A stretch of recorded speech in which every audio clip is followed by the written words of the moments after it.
Hey, boys and girls, what's this that I have right here that has a cone shape?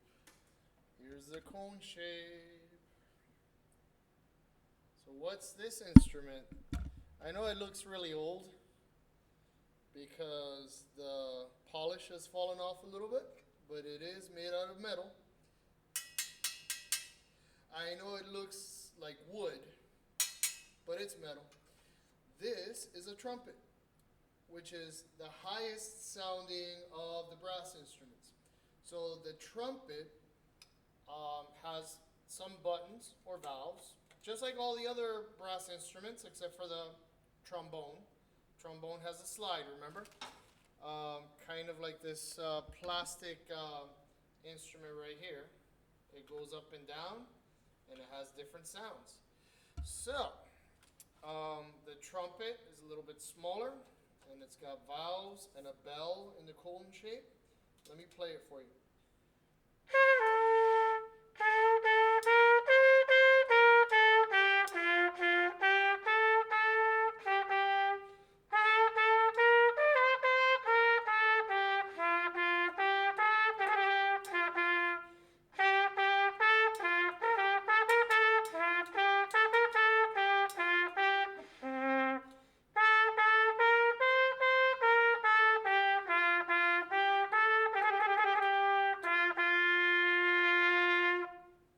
All right. Now, if you notice, who remembers what this part of the brass instruments were called from last week with the trombone? It was called a mouthpiece. And how do we make sound into the brass instruments? We buzz. Now, if I get my trombone over here, I have to go all the way to the back of the classroom. Let me grab the trombone.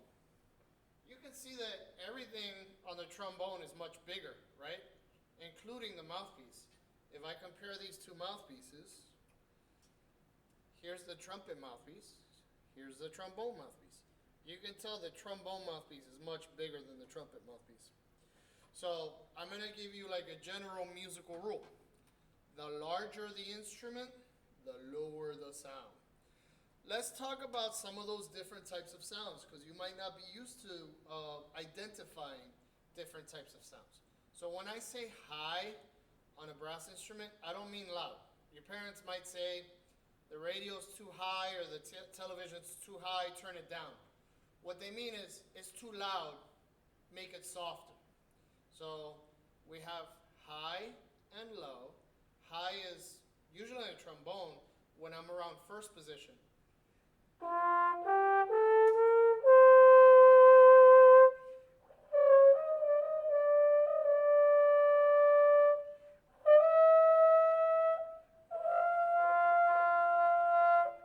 Alright, low is usually when I'm all the way down here, like around seventh, which I couldn't reach when I was like your age. I know, it sounds like a fart.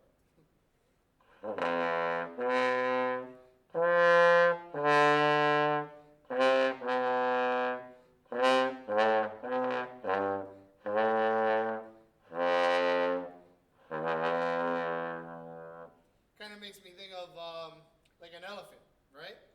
So low is like an elephant, or like a tuba, because it's large, right? The larger the instrument, the lower the sound. And something that you can do with a trombone that's fun is you can glissando down to those low sounds. Or you can glissando up.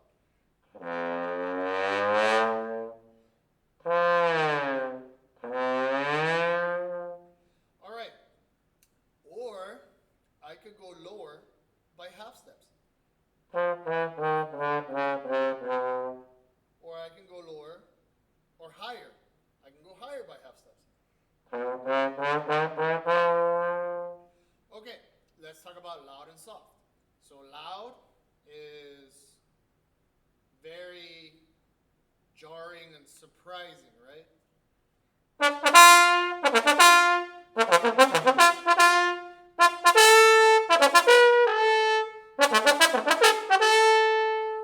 Soft is very quiet. So for loud, we use an Italian word called forte. Forte. Forte, loud. Say piano, soft. Here's piano.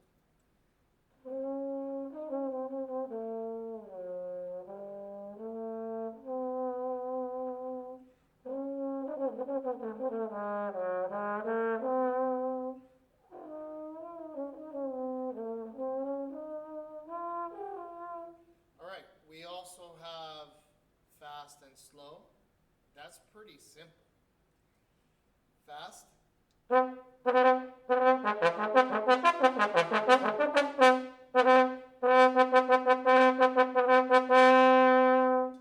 That's called the William Tell Overture. Have you heard that before? Kind of reminds me of riding a horse. Slow. I think I played you slow with that last one. So let me change it up.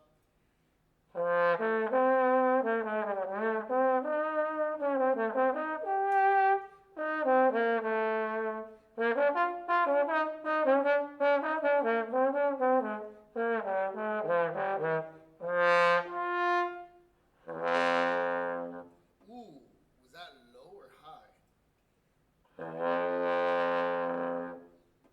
If you said low, you are correct.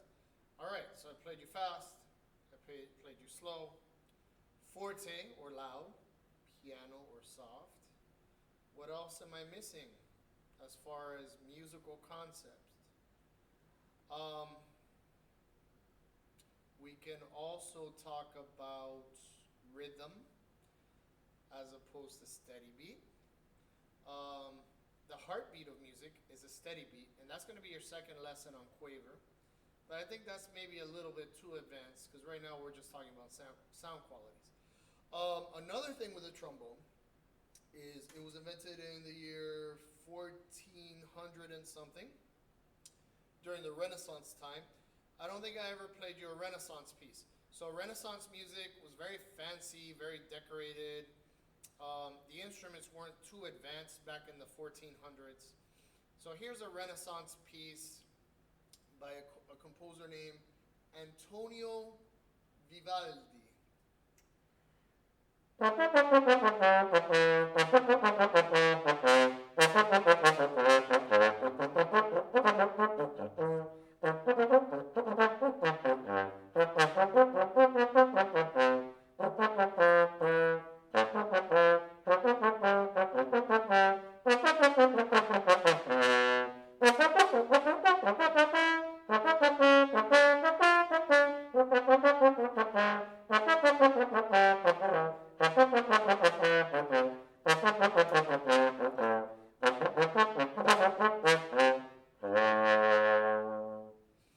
They used to call him the Red Priest because he had long red hair.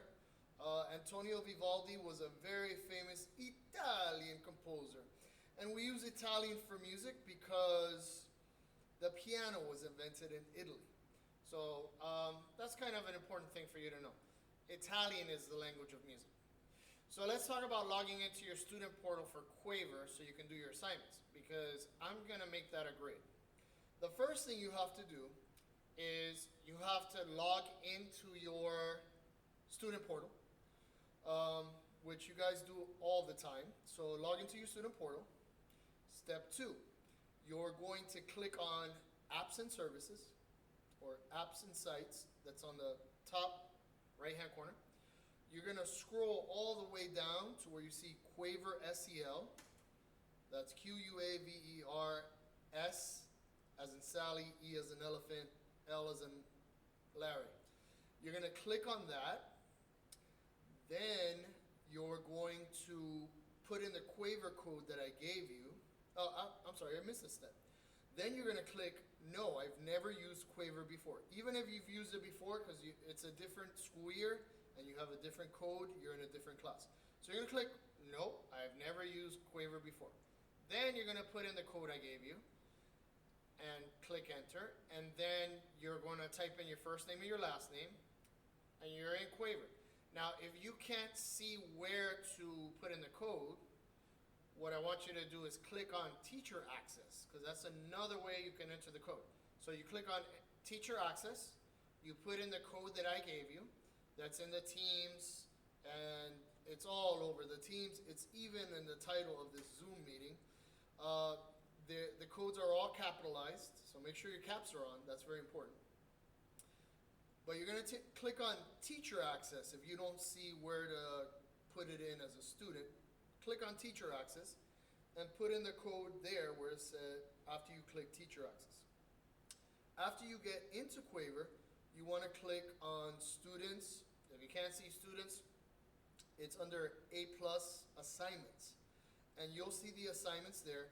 Once you go through the assignment and you take your time with it, you're going to have a quiz to take. You have to click on the quiz, go through the questions and answer the questions, right? Just like a test. And you need to make sure to click Submit at the end. That's very, very important. If you don't click Submit at the end, I can't see a grade for you in the Quaver program after you take the quiz. So please make sure you follow those steps. Step 1, just to review. Log into your student portal. Step 2, click on Apps and Services and Sites. Step 3, scroll down to Quaver SEL. Step 4, click on that. Have you ever used Quaver before? No. Click No. The next step, put in your Quaver code with all your caps on, and then you should be in, all right? And again, if you have any questions, you can email me, or you can just post your questions on Teams, all right? I hope you enjoyed this little video about the trombone. Oh yeah, let's just review the parts real quick before I stop the video. Mouthpiece. This is the slide, and it comes apart like that. Oh, wait, am I holding up the right part? Yeah, this is the slide, right? Has an inside, which is the silver part, and has an outside, and it does come apart as well. Let me put the clothes back on. And the trombone is the only instrument with a slide. And then you have the bell section. The bell section does what?